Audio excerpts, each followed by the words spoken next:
The economics of heritage.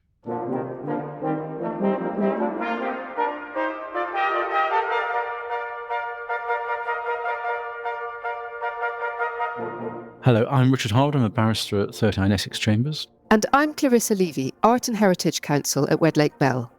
And we're delighted to have with us today David Tomback OBE, who is the Development Economics Director at Historic England. Hello, David. Hello. David, should we start by explaining how Historic England get involved in the economics of heritage? Historic England is the government's statutory advisor on the heritage, and we have quite a wide remit. We get involved on listed building applications relating to buildings which are grade 1 or grade 2 star. It might be demolition or change of use where there may be some harm being created. We get involved with applications for planning permission for development, which affects grade 1 buildings, the setting, etc. Or it may be a scheduled monument or registered battlefield. Or maybe even on conservation areas where the development proposed affects the character. So we have quite a wide remit, but mainly it's with grade 1 and grade 2 star buildings. And you can see the role of Historic England advising on whether proposals are beneficial to the heritage, whether there's harm caused. But how do the economics get into those questions, and how does Historic England then get engaged in economic matters? It will be engaged when the applicant or the owner is putting forward arguments where viability is the key. Most of the time, actually, it's not. It's just simple heritage matters. But sometimes they will say, we need to make a change of use. We need to build more buildings to make our heritage asset economically viable. And that's when I and my colleagues will get involved on economics and viability. And one of those aspects is where you have potentially very significant harm or demolition, so total loss of significance of the building or asset. And sometimes the rationale is, well, it's not actually possible to save that building. It simply can't be afforded. Do you do that sort of analysis? One looks at the viability of the building, and in some cases, the building just can't be saved. There isn't a viable future, but for looking at demolition of historic buildings, if it's grade 1 or grade 2 star, it's wholly exceptional for that building to be allowed to be demolished. So there has to be really exceptional circumstances. With grade 2 buildings, again, it's exceptional, but not wholly exceptional. So there is a distinction between grade 1 and grade 2 star buildings and grade 2. And we are looking at the viability of that building. But the building, its status, whether it's grade 1 or grade 2 star or grade 2, does not depend upon its viability. And one of the cases we worked on together, now feels like a very long time ago, is Greenside, which was a modern movement house built by Conrad Ward and Lucas next to, I think it's the 17th Green at Wentworth. So always being commented on by the golf TV commentators, not usually in very flattering terms, but an important grade 2 listed building. And the owner demolished that and then found his application called in by the Secretary of State for determination. It went to inquiry. And quite a lot of the debate from the owner was to say, well, paraphrasing it to a degree, it didn't make economic sense to keep the building rather than to demolish it and to put up something else in its place. I remember the case very well indeed. An interesting owner. And here it's a classic example of optimum viable use. The term optimum viable use is that if there is only one use, then that is the optimum viable use. But if there are a range of uses, the optimum viable use is the one that's likely to cause least harm to the significance of the asset. But the optimum viable use may not necessarily be the most economically viable one. And in the case of Greenside, the house was viable. Well, before the gentleman knocked it down, it had a value, I can't remember off the hand, I think it was a couple of £1 million. But what the owner was arguing was that if he could knock it down, he could build a much bigger house and that would be worth a lot more. And as you know, he failed in that argument. So looking at optimum viable use is one of the things that we do And it's a very interesting topic in itself. There may be situations, and I have a number at the moment, where you have a country house, let's just take a country house, which is viable as a country house, a single dwelling, has magnificent parkland and gardens, but the owner or a new purchaser wants to convert it, say, into a hotel. Now, a hotel is also a good use for many historic buildings, and it's a question of harm. So the advantage of having a hotel is that many more people can go there, visit, enjoy the country house, enjoy the heritage, enjoy the gardens and the landscape.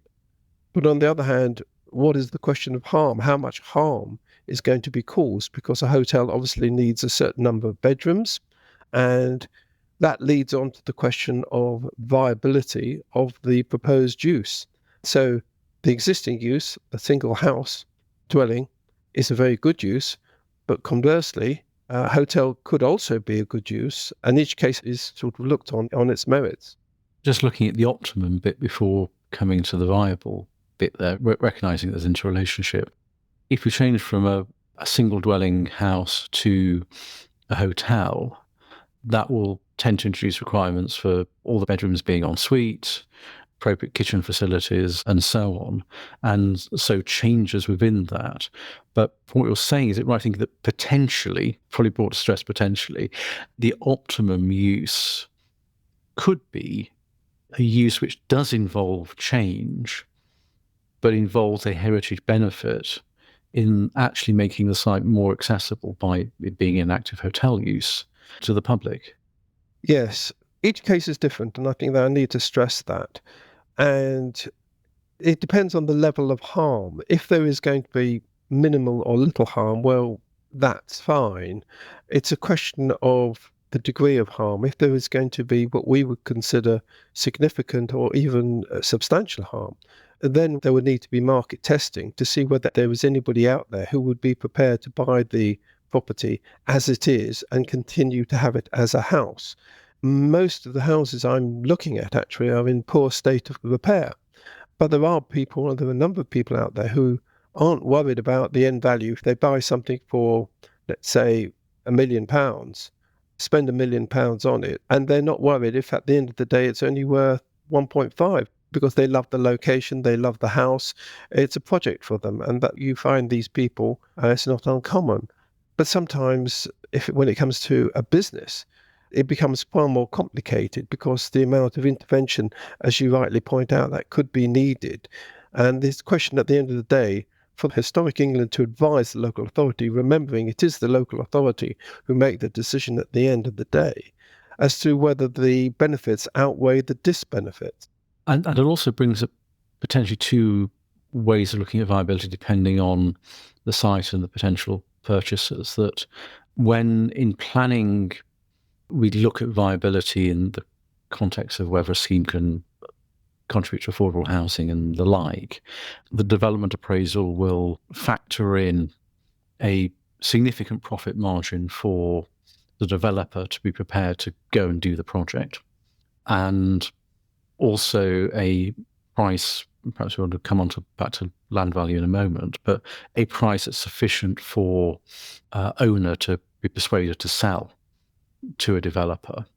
And so you've got those profit elements in before you can say the scheme may be viable.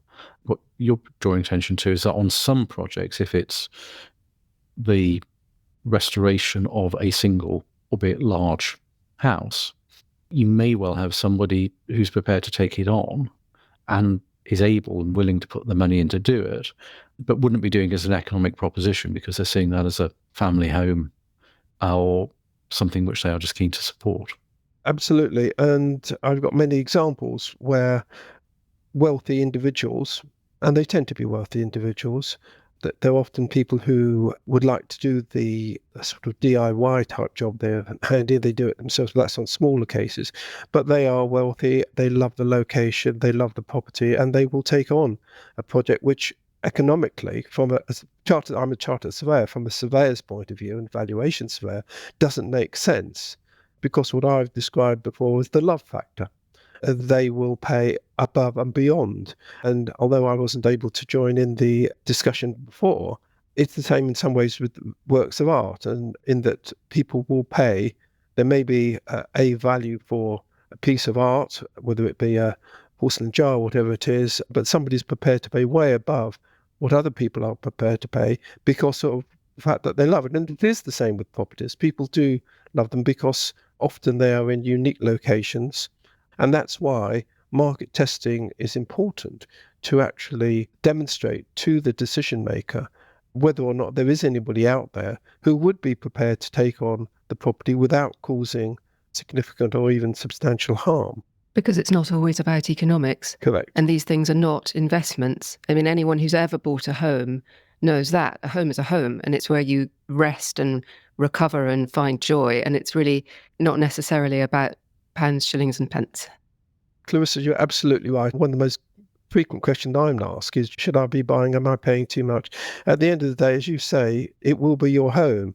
And the fact is that you pay what you can afford, obviously what you can afford, but then you spend on it what you want to make it yours. The number of times I've seen people who have spent a fortune decorating their house and fitting it out, but when new owners come in, they just rip everything out. But that doesn't matter because you get what you want.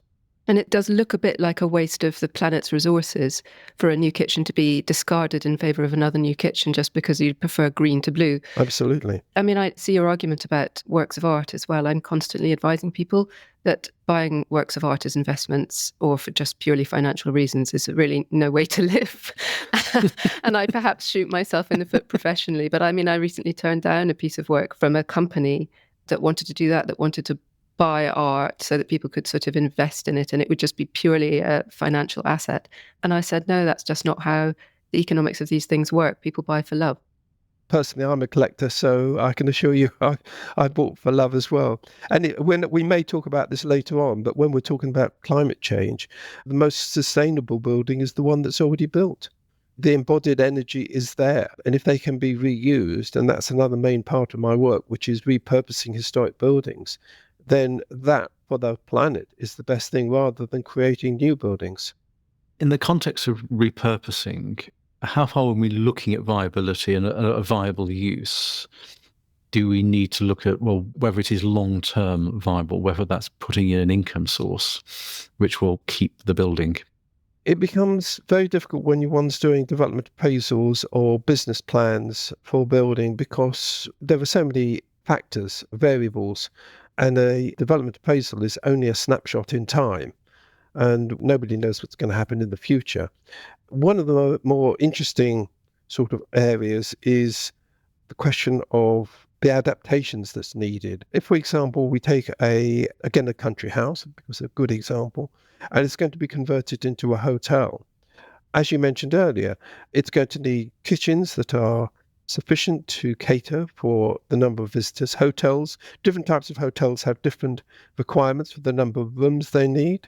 So it might require additional accommodation built outside the main house and in maybe the stables. I've got a case at the moment where they want to convert the stables, historic grade 2-star stables, into accommodation, but also build lodges in the surrounding parkland within the things quite well discreetly put away, so won't affect the setting, but does affect the parkland. And that is a business model. We've looked at the business model. The business model seems to work for this firm. But what happens in 5-10 years' time? And we all know that, like all businesses, hotels are risky businesses to set it up. And it fails. Then what happens to the building? The chance of it then reverting back to a single dwelling is small. So it might be another hotel operator. And that hotel operator may say, well, you've got 50 bedrooms. We need 100 to make it work for us. So what do you do then? Do you start building more more accommodation in the grounds? And if the building, and I have a number of examples of this, when a hotel, and I'm just using hotels as an example, when a hotel starts to fail, the sort of decorations, repairs start to deteriorate. One could look at private schools. Again, private schools are businesses. They're competing with each other, and parents require not only an education but good facilities for their children. And they may say, we need to build a swimming pool in the grounds, we need to build this, we need to build more accommodation, etc. So the business side of it, and going on to this long term, one can't guarantee, but when the decision is made, the decision maker, and we obviously feed into that, needs to carry out proper due diligence using expert advice to give us the best chance of making the right decision for the building. I think you're drawing attention to two possible problems. One is that a use comes in and then makes various changes to the building to accommodate it, develops in the grounds and so on, and then that use essentially fails. And there is a new operation where we said hotel operating a different fashion, or it's an entirely different use which will come in, which will then make its own changes, which are unhelpful. So you get a series of not totally helpful changes, but the future of the building is still precarious. And the other possibility to draw attention to the private schools analogy is, in a sense, not a use that fails, but a use that's actually successful but needs to evolve.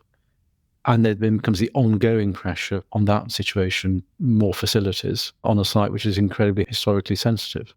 Absolutely. Another classic case I've come across are retirement homes.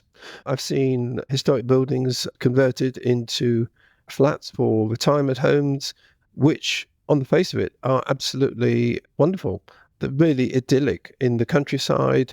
People have their own spaces. They think they will downsize from a nice house into a 2-bedroom or a 3-bedroom retirement home within a block.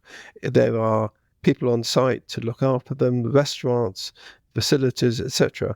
And they buy long leases of these flats, but then find that the service charge, and that's a really critical part of it, the service charge goes up, the cost of repairs goes up, and they're faced with significant bills. And in some cases, the company finds themselves in problems, not being able to provide the services that have been promised, and service charges which mean that the units themselves are unsaleable.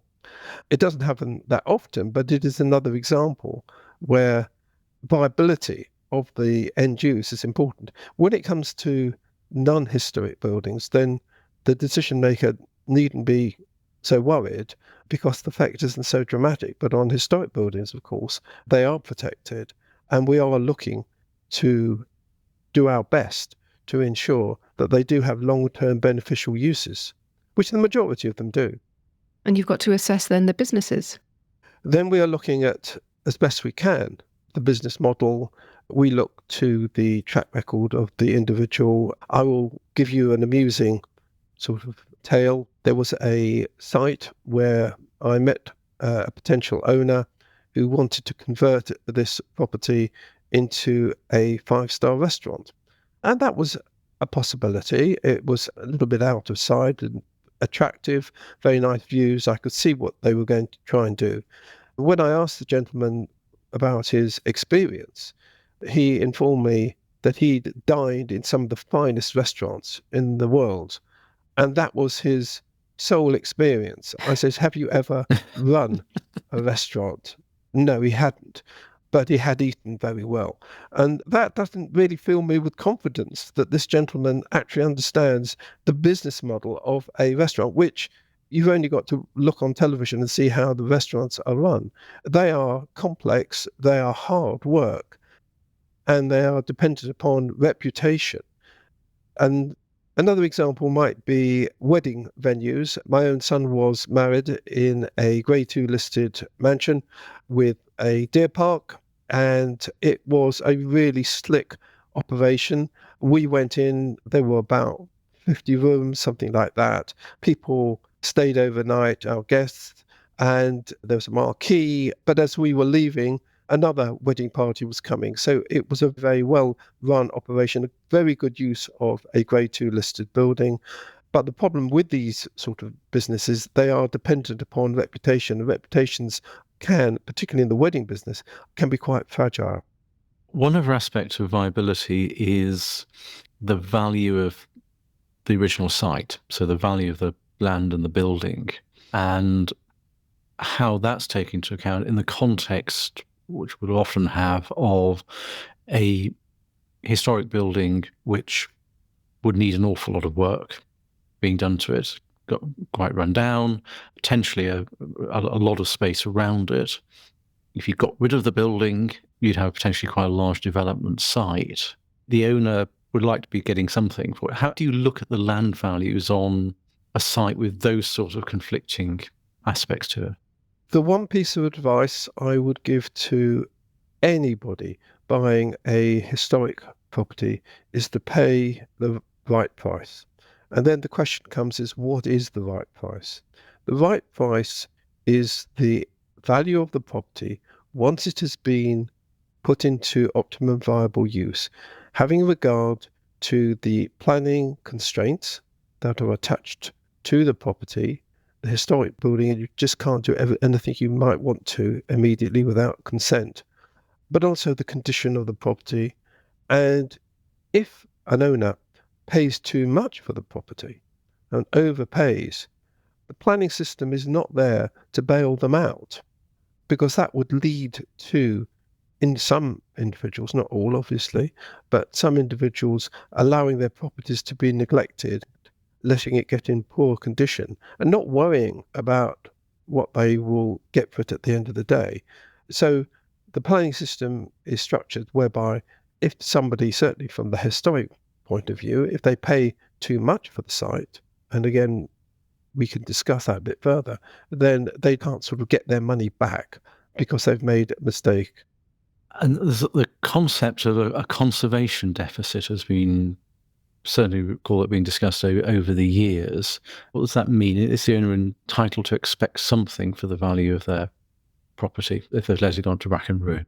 If there is a conservation deficit, and a conservation deficit is where the end value of the property exceeds the cost of putting that property into a reasonable state of repair. So a simple example, if a property has a end value in reasonable repair of £1 million, but if the cost of putting that property into that state is £1.5 million, then there is a conservation deficit of £500,000. That's in very simplistic terms. So conservation deficits do exist, but even with the conservation deficit, there can be land value, because again, going back to our example of a country house, there may be a stable block, there may be land that in its own right has got value, because legally there is nothing to stop an owner disposing of part of the land, so it could have value. What we set out in our enabling development guidance, good practice advice number 4, GPA 4, is that what we are certainly against is owners drawing a red line around the historic asset, which may have a deficit, and then just arguing that there's deficit because that's all they own, but they still own the other land. And that is something which we highlight within the guidance. David, do you want to take us through what's meant by enabling development and then look at how effective it is? Enabling development is development that would not be in compliance with local or national planning policies and would not normally be given planning permission, except for the fact that it would secure the future conservation of a heritage asset. And so it's really development that just wouldn't normally be allowed, but because there is a conservation deficit, then yes, under certain circumstances, enabling development, which could be development in the grounds of maybe some houses, that's the classic that we face, would be allowed by the local authority. But the monies raised from that will be put towards the repair of the main heritage asset. That's the key. It's a very useful tool. It's a legitimate planning tool, but one has to be careful because it is a last resort. It's irreversible, and enabling development is an inefficient method of raising funds, because what one is actually utilizing is the uplift in value of land which otherwise may be pasture land, arable land, but can be turned into building land. And it's also bearing in mind that the developer who's going to be carrying this out, this is not a we've talked about enabling development, we're not talking about an individual doing a project for love on a particular property. It's going to be a sizable developer to build the X units or whatever it is, that they've got to make a profit for it to be worth doing. And it's what's left after they've done all the works, they've made the profit, the owner has got whatever return is appropriate to them. It's the profit element that's left from all that, which can then be used for the restoration of the historic asset. So you're getting quite a lot of development for a small proportion of the value, which can then be spent on the restoration. That's absolutely correct. And GPA4, as I've mentioned, is the Historic England guidance on that, a good advice note, and it covers all the scenarios. It's not straightforward. It's not easy. I have likened it to pushing a heavy boulder up a hill. And the reason why is it's not easy is because we are dealing with something which is contrary to either local or national planning policies. So it's right that it should be not an easy process.